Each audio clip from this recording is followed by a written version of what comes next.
सारी दुनिया हो मुखालिफ फिर न कुछ नुकसान है, सारी दुनिया हो मुखालिफ फिर न कुछ नुकसान है, डर नहीं कुछ खौफ नहीं कुछ जब रहमते गफ्फार है।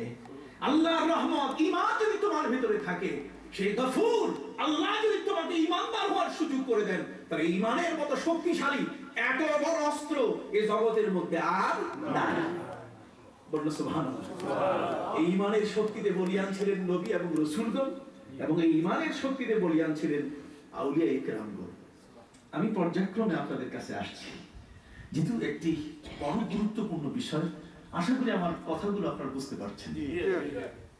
সম্মানিত সুধী, আমি আপনাদের খেদমতে আরজ করতে চাই, আল্লামা ইকবাল মূল কথাগুলো, আসল কথাগুলো তিনি বলে দিয়েছেন। মনে হয় একটা কোজার ভিতরে, একটা কলসের ভিতরে অনেকগুলো সমুদ্র একসাথে পড়ে দিয়েছেন। একটা কলসেই সকল সমুদ্রের এক মহাসমুদ্র হয়ে আছে। তিনি বলে দিয়েছেন তার ভাষায়, একই মাহকাম আমাল পায়হাম। পবিত্র কোরআনের কি চমৎকার সাদৃশ্যপূর্ণ কথা। ইন্নাল্লাযীনা আমানু ওয়া আমিলুস সালিহাতি কানাত লাহুম জান্নাতুল ফিরদাউসি নুজুলা খালিদিনা ফিহা লা ইয়াবগুনা আনহা হিওয়ালা। বড় করে বলুন সুবহানাল্লাহ। কোরআনে ঈমানের পাশে আমলের কথা বলা হয়েছে। ঈমানের সাথে কিসের কথা বলা হয়েছে? আমলের। এগুলো আপনারা দেখবেন পীর মাশায়েখ, ওলিয়া উলিয়া, তাদের জীবনের ঈমান এবং আমল এই শক্তি দিয়ে তারা মানুষকে হেমায়িন করেন।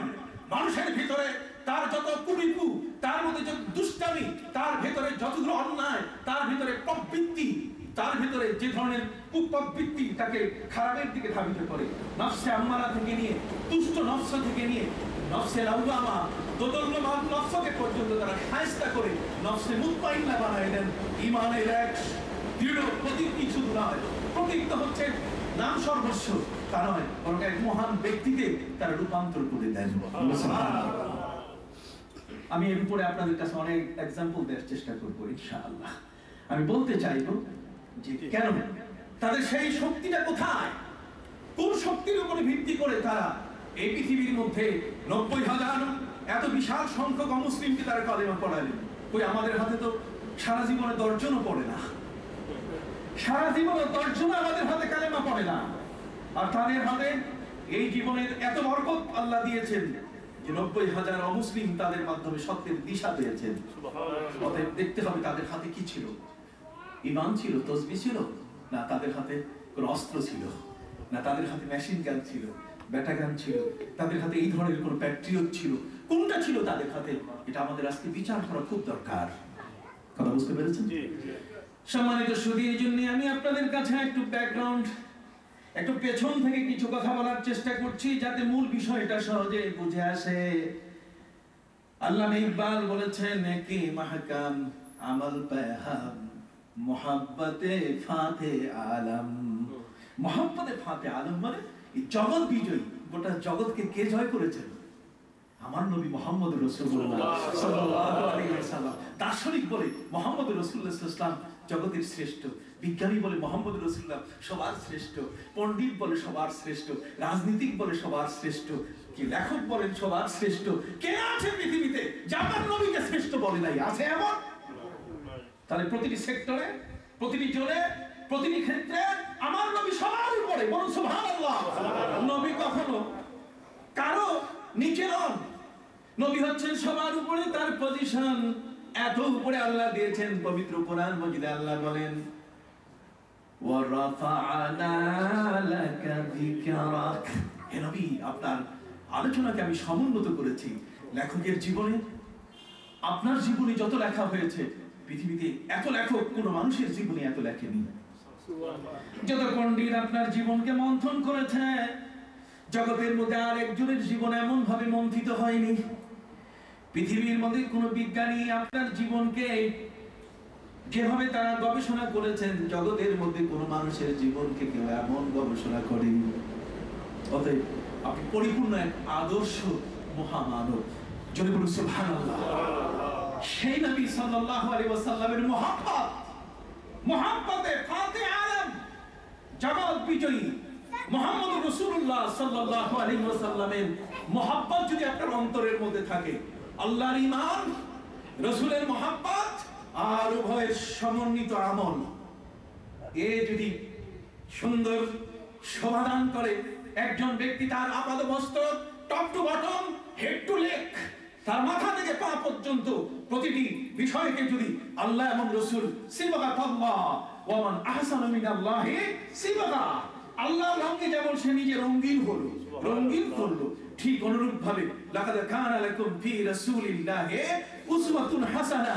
শুধু তাই নয়, ওয়া মা আতাকুমুর রাসূল ফাখুযুহু ওয়া মা নাহাকুম আনহু ফান্তাহু।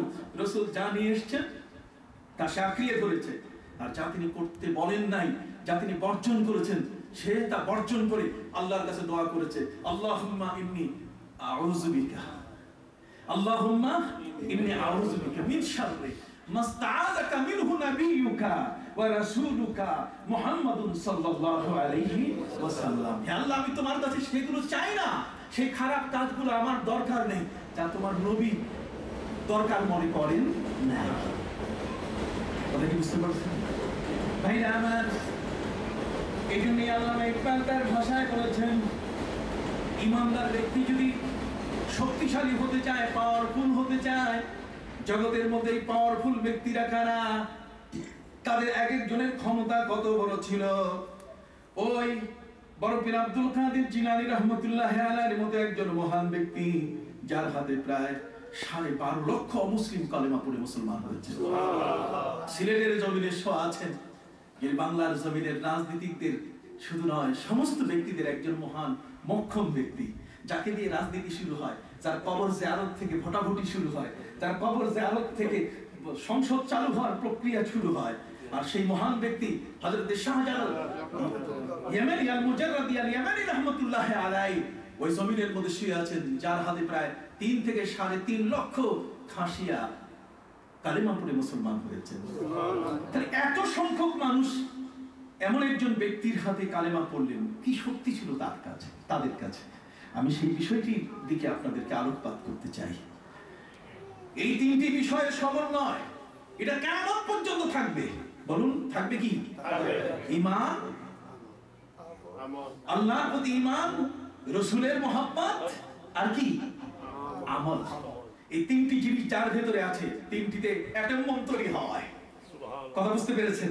অতএব এই 3 মহাশক্তি কোন একজন ব্যক্তির হাতে যদি বিদ্যমান থাকে, তাহলে সেই ব্যক্তিকে পরাভূত করার মতো শক্তি জগতে কারো নাই।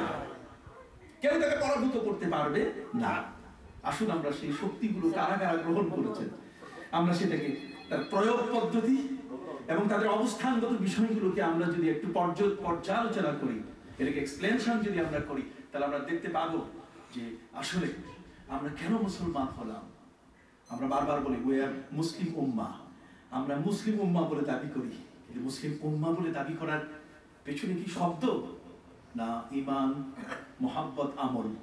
কথা বলুন, ঈমান, মুহাব্বত, রাসূল এবং কি আমল। কথা বুঝতে পেরেছেন?